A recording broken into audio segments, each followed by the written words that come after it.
Welcome to this session of finite element method.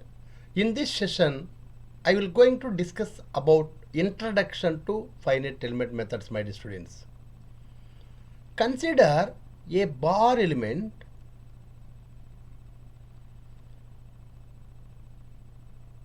It is a bar element, my dear students. One end is fixed here, other end is free. It is subjected to uniformly distributed load Q Newton per meter, my dear student.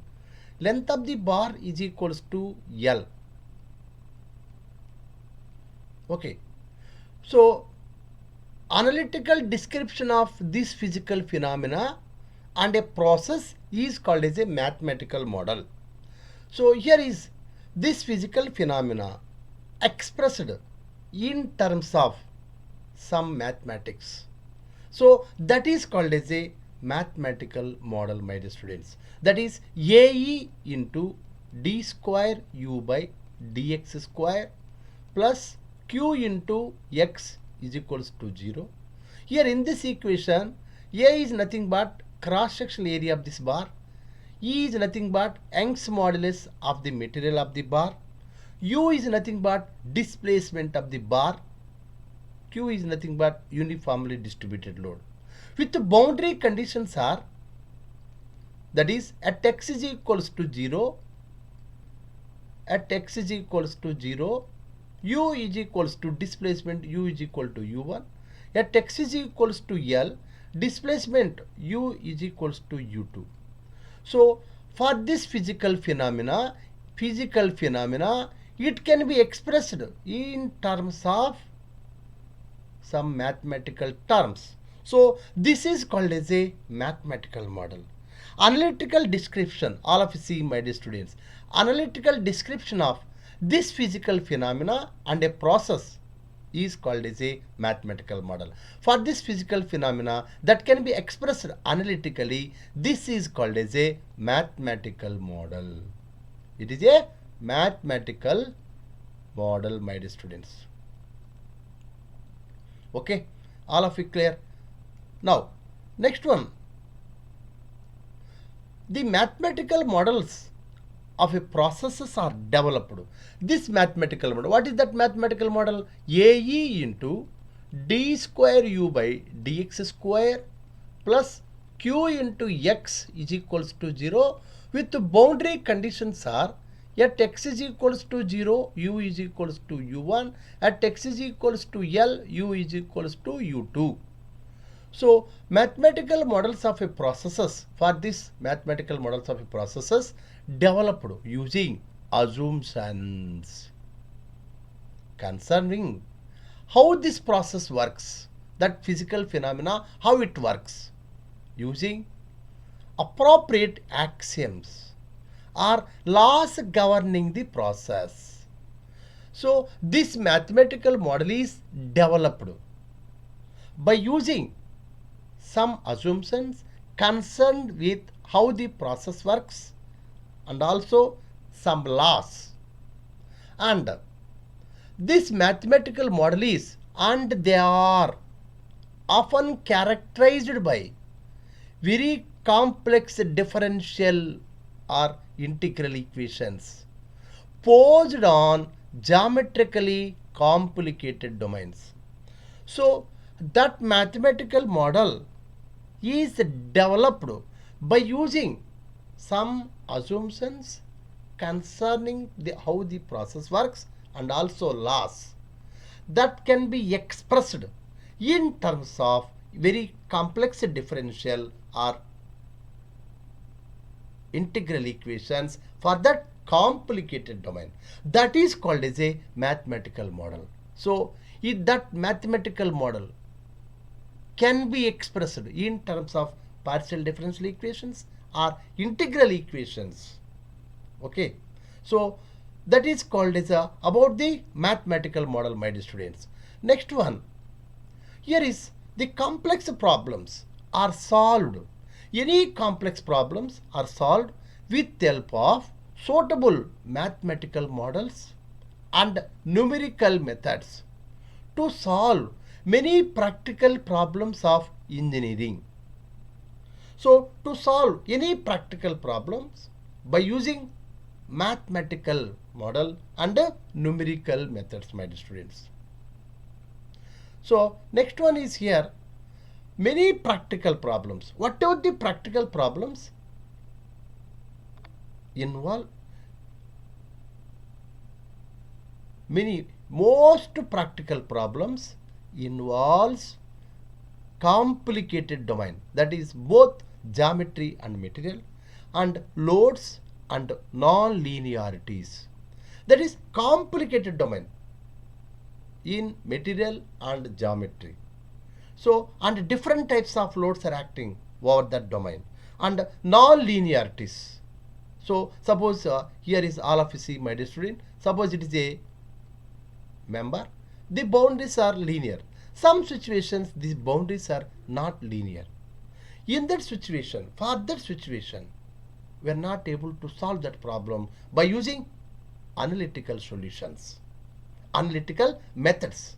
So what is analytical method? These problems cannot able to solve by using a simple formulas. Okay, so here is these conditions, that is what are that conditions? Here is complicated domain and types of loads and non-linearities that prevents the development of analytical solution. So the next alternative is, so here is for example, this mathematical model is expressed in terms of partial differential equation for a simple problem. So integration of that partial differential equation is easy.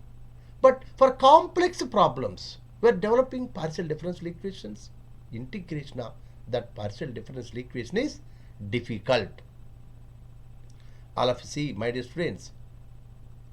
So integration of partial differential equations are difficult to solve. That is very important. For complex problems, we are developing a partial differential equations. Integration of that partial differential equation is difficult. So therefore, only alternative is to find approximate solutions using numerical method. So for that problem, we are not able to solve an exact solution. Only we are able to solve approximate solution by using numerical methods, my dear students.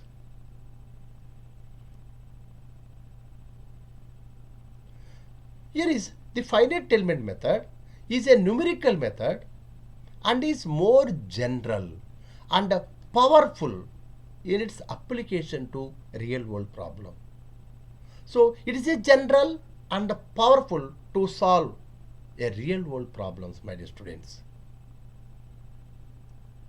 So here is this finite element method converts this finite element method. It is a finite element method. It converts the partial differential equations, partial differential equations into algebraic equations.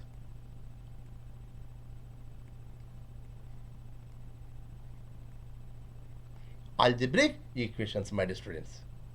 So by taking approximation and are easy to solve, these algebraic equations are, we are able to solve this one is a very easy.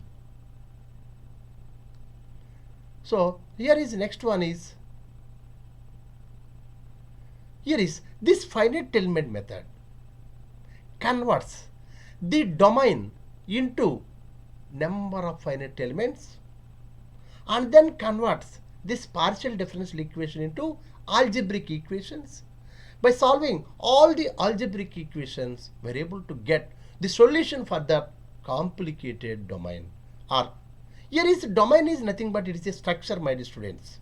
So by considering by solving all the algebraic equations, we are able to get the solution for that complicated domain. So here is all of you see. Here is, suppose for example, it is a structure or a domain. It can be divided into small elements, that is number of elements. For each and every element, we are developing a partial differential equation. Finite element method converts this partial differential equation into algebraic equations for this element, for this element, for this element, for this element, and converting this partial differential equation into algebraic equation by solving for each and every element there is a one algebraic equation for this, for this, for this. By solving all these algebraic equations, we are able to get solution for the complicated problems, my dear students. Next one. So, finite element method. It is a numerical technique for solving science and engineering problems which are finite element method. It is a numerical technique for solving science and engineering problems which are described by partial differential equations, my dear students. Whatever the science and engineering problems that can be expressed in terms of partial differential equations, that can be solved by using finite element method. Whatever the problem that can be expressed in differential equation, that partial differential equation converted into algebraic equations by using finite element method. We are able to solve all the algebraic equations, we will get the solution for the problem, my dear students. All of you clear? It is about introduction to finite element methods, my dear students. So, thank you very much, my dear students.